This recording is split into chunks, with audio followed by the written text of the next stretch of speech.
Many thanks for watching. It's Breakfast Central on Christmas Eve, right here on News Central. Don't forget to follow us on all our social media platforms. We are at News Central TV on Instagram, Facebook, and if you're outside Nigeria, please don't be shy. Head to Twitter and share your thoughts with us.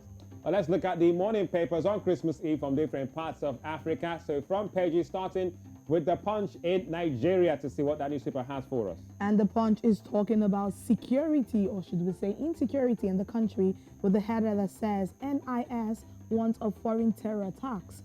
Federal government heightens security. This on page 2 of the Punch this morning. Now the honest story is also the front page, and he said that's on page 7 with the header that says divorce. We're probing possible hacking of Olori Naomi's Instagram page, says Oni's Palace. There's more details from page 7 as well. Now, the Magodo saga, Odis, remember we took the story right here on the program. Yeah. There's an update. Now, Lagos declares Magodo invasion unwarranted, vows to prosecute culprits. That's on page 7 of the Punch. Now, this picture you can see here, Lisa, yes, it is that very famous market in Lagos.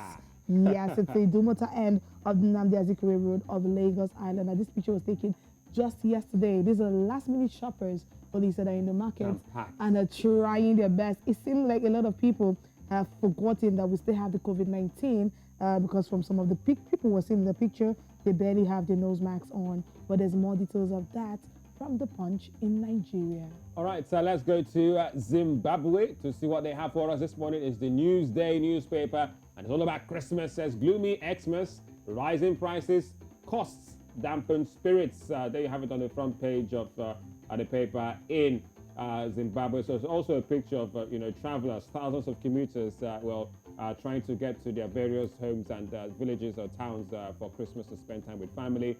And there you have it on the front page. Also, on the top right there, investors shunning U.S. And that's according to President Emerson Mnangagwa, the president of Zimbabwe, bemoaned the lack of funding from various infrastructure projects, admitting that investors were shunning his administration. All right, so there you have it on the front page of the newspaper Newsday in Zimbabwe. From Zimbabwe, let's come back to Nigeria. We're looking at the News Direct this morning.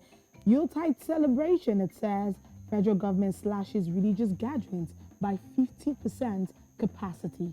So that means, for example, if the hall of a religious organization should cater to 2,000 people, that has been reduced to 50% capacity. That's about 1,000 per seating. But there's more details on this for page 2. Threatens to impose additional restrictions on crossover service.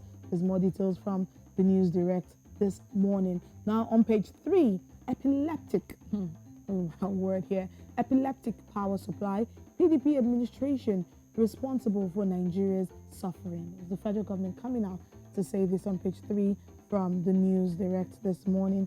Now you can see this picture here. These are people who got 1 million naira credit alert. What did they do? There's more details from the front page and the back page of the News Direct. And we can wrap up the pages this morning with a look at the Daily Nation in Kenya this morning.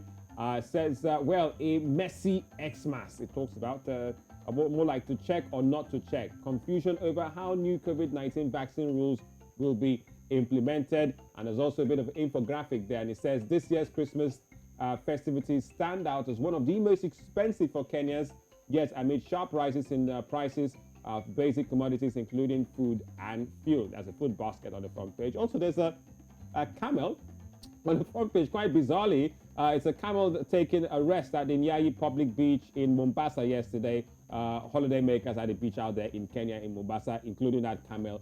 Camel clearly wants to just take a bit of baiting in the sun. Also, MPs brace for fresh battle on Azimio bill, and at the bottom there, all about aviation now.